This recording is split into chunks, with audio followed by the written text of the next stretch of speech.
psychology behind why we ignore good advice.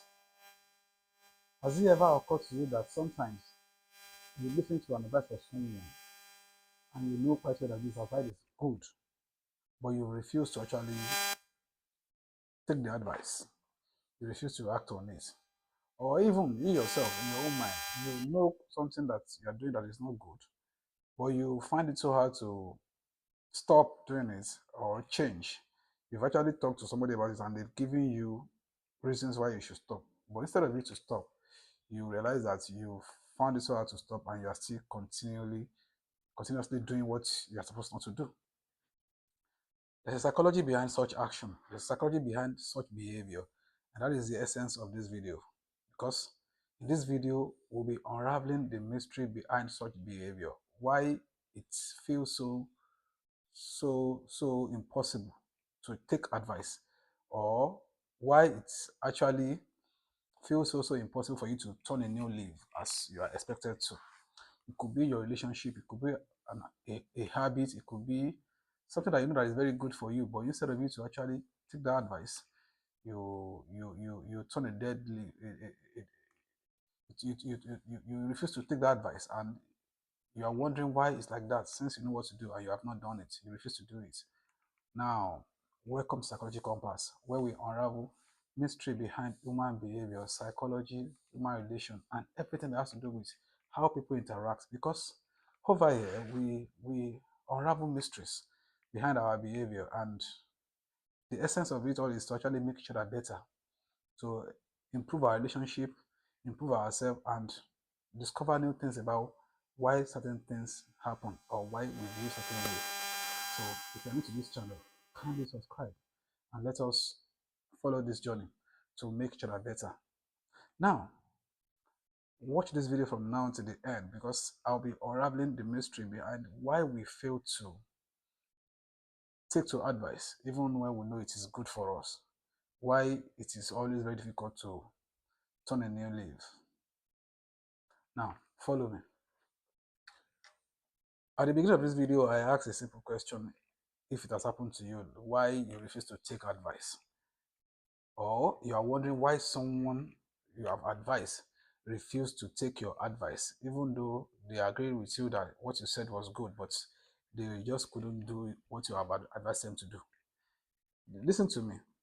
Advice itself is good, but sometimes advice may be difficult to follow.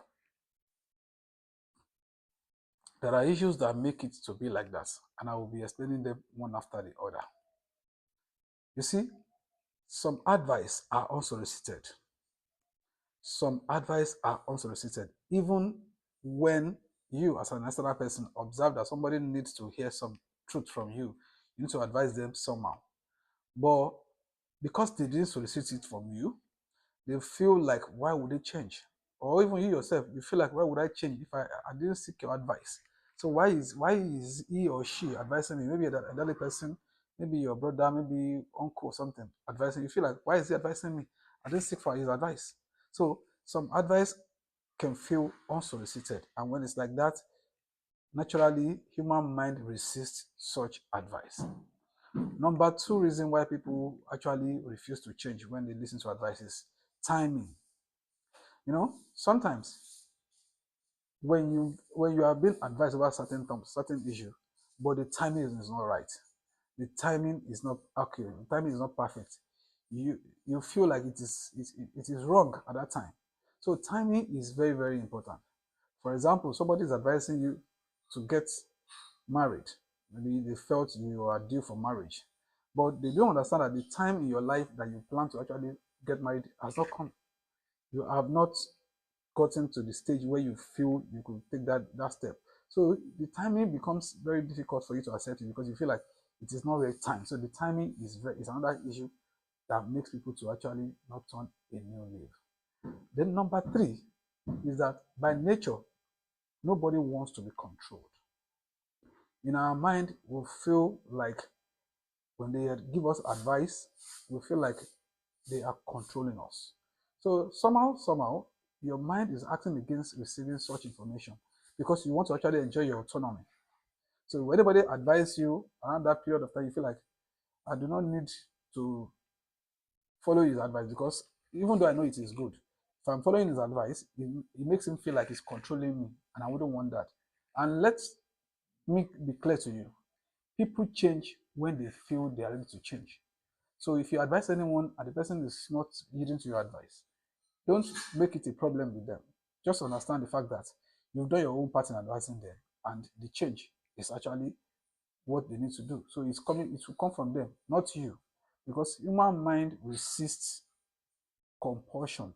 That is the reason why people introduce punishment. When you advise someone and they refuse to read, and the higher authority feels like they have to instill punishment so that the person will take that advice. Are you getting my point now? So that's number three. Number four reason why people turn deadly deaf ears into advice is when you realize that the person advising you is not the right person. When you realize that the advice is not coming from the right quarter. When you realize that this person is not supposed to be the one advising me like this. Because the advice itself is good, but the carrier of the message is what you have problem with. And it feels so wrong for you to actually heed to that advice because the person carrying the advice to you is not worthy of that status to advise you. So you feel like it is very, very wrong. And having identified these reasons now why people find it so hard to heed to advice, what should be next on our mind is how can we actually take advice and at least make good use of it so that at least it will better our life. Because in reality, all these aforementioned points that I gave now, they are few. There are so many other reasons why people turn deaf ears into advice. Why people fail to accept advice from someone. So how can you always take advice seriously and need to it? For example, someone advised you about how to quit smoking or to be exercising or to actually be committed to God and prayer and everything. You know they are good, but you fail to do it. So how can you always take advice and work on it? Number one, ask yourself if the advice is going to be important to your future. If the advice is going to be good when you take action on it, ask yourself first. Because in asking yourself if the advice is good, you'll be able to separate the sentiments, the emotions, separate it from the advice and take the core message, which is if it's going to be helpful to you, then you'll be able to take it. That's number one. Number two is ask yourself, do I care about the carrier of the message or I care about myself? Sometimes the carrier of the message, as I said earlier, may be a wrong vessel, may be a wrong person to actually advise you. But do you care about yourself or the carrier of the message? Because if you care about yourself, you know that, okay, fine, this advice is good. Then if I care about myself, I should follow the advice. I should not bother about the carrier of the message. That's number two. Number three is to actually always destroy our ego. Destroy our ego. As a matter of fact, anyone can advise you. So don't feel too big to take advice from someone. Don't feel too important that they cannot advise you. Always destroy your ego. See the substance in whatever advice they are giving you. See if it is for your own good. See if you can actually apply it and it will be profitable to you when you apply it. Those are the core elements of it. So forget about the ego that is actually attached to whoever is advising you, or how you feel when they're advising you, or what have you. Now, if you have followed me this far, I want you to put it in the comment section. Is there any time somebody has advised to you that you know what they are saying is good, and you actually ignore it? And what is your reason for ignoring such advice? I would like to read from you. I'd like to learn from you so that we'll make each other better. Because I told you at the beginning of this video, the aim of this channel is to actually make each other better. So thank you for coming this far with me. And I appreciate your time so much. And really, I would love to see you in the next video. Thank you.